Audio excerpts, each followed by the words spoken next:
ఈరోజు నేను లంచ్లో ఏం తిన్నానో చూపిస్తాను. కర్రీ వచ్చేసి క్యాబేజీ కర్రీ అండి. చాలా వరకు క్యాబేజీని ఎవరు తినడానికి ఇష్టపడరు కదా, అంటే ఆ స్మెల్ కావచ్చు, చాలామందికి ఇష్టం ఉండదు కర్రీ.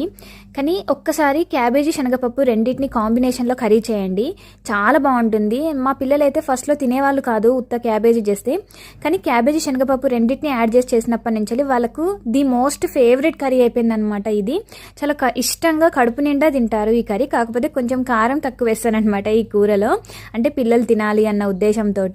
ఇంకా నాకు కారం లేకపోతే లోపలికి వెళ్ళదు ముద్ద, అందుకని చెప్పేసి నేను పక్కన మామిడికాయ పచ్చడి అయితే కలుపుకొని తిన్నాను అనమాట. సో ఈ రోజుకైతే ఇది లంచ్, చాలా బాగుంటుంది. ఒకసారి మీ పిల్లలకు కూడా ట్రై చేసి చూడండి. ఇంకా గడ్డ పెరుగుతోటి అయితే ఒక 2 ముద్దలు మామిడికాయ పచ్చడి కలుపుకొని తింటుంటే ఆహా ఏముంటుంది కదా.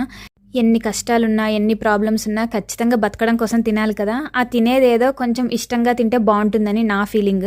ఇంకా పెరుగుతో కూడా అన్నం తిన్న తర్వాత నిన్న చేసిన ప్రసాదాలలో ఒక ప్రసాదం బాగొచ్చిందనమాట. అదేంటిదంటే బెల్లం కుడుముల్ని 3 రకాల షేప్లో చేశాను అని చెప్పేసి చెప్పాను కదా.